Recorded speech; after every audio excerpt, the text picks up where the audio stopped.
पन्ना जिले की सिमरिया थाना अंतर्गत कोनी में किसान रामप्रकाश पटेल ने शासन प्रशासन और जेके सीमेंट कंपनी की प्रताड़ना से परेशान होकर परिवार सहित कलेक्ट्रेट में आत्मदाह करने की चेतावनी दी।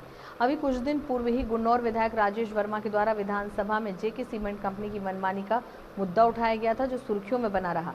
अब पुनः जेके सीमेंट का एक और बड़ा मामला सामने आया। दरअसल कोनी निवासी किसान रामप्रकाश पटेल ने आज पन्ना में एक पत्रकार वार्ता कर आरोप लगाए हैं कि उनकी पैतृक 72 एकड़ कृषि भूमि पर जिला प्रशासन एवं राजस्व अधिकारियों के द्वारा धारा 247 के तहत भू अधिग्रहण हेतु प्रकरण बनाकर नोटिस भेजा गया, जिसकी अनेक उनके द्वारा नियत पेशी पर अपने कथन दिए, लेकिन उनके तथ्यों को खारिज किया गया। जिसके बाद उन्होंने कलेक्टर पन्ना से परिवार सहित मदद की गुहार लगाई, मगर उन्हें भगा दिया गया। तत्पश्चात किसान ने उच्च न्यायालय की शरण ली, जिससे मामला विचाराधीन है। बावजूद इसके जिला प्रशासन एवं जेके सीमेंट कंपनी के द्वारा दबंगई से कब्जा कर लिया गया। किसान का कहना है कि उनके पास आय के कोई अन्य साधन नहीं है और वह अपनी जमीन वापस चाहते हैं। किसान ने चेतावनी दी है कि अगर एक सप्ताह के अंदर उन्हें उनकी जमीन वापस नहीं दी जाती तो वह पूरे परिवार सहित कलेक्ट्रेट में आत्मदाह कर लेंगे।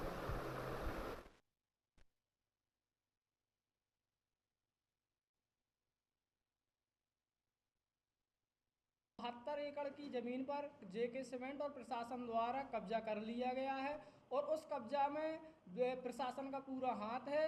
और प्रशासन मुझे यदि उस कब्जा के लिए कब्जा बहाल नहीं करती या कब्जा नहीं हटाती तो मेरे परिवार में मरने की स्थिति है, भूखे मरने की स्थिति है और परिवार मेरा अस्त व्यस्त हो जाएगा। जो आज इस तरीके का माहौल है कि घुट घुट के जी रहे हैं और घुट घुट के जीने के साथ यदि उस कब्जे को कलेक्टर साहब एक सप्ताह में नहीं हटाते हैं, उस कब्जे के लिए कोई विशेष वो नहीं करते, मेरे परिवार के साथ यदि कुछ ऐसी घटना होने की आशंका है कि कोई ना कोई आत्महत्या की दौर में है। जी बिल्कुल, हमारे मतलब कार्य क्षेत्र में और हमारे गांव में कंपनी द्वारा और प्रशासन द्वारा हमारे एक मतलब कृषक गांव के कृषक की 72 एकड़ ज़मीन पर कंपनी ने और प्रशासन द्वारा कब्जा किया हुआ है कलेक्टर साहब के आदेश पर। जबकि उनसे मैंने बात भी की तो उन्होंने बताया कि मुझे किसी भी प्रकार का कोई नोटिस या कोई सूचना नहीं दी गई, कि सीधे आके मशीनें चली और 247 की कार्यवाही करके उस ज़मीन पर कब्जा कर लिया। जबकि वर्तमान में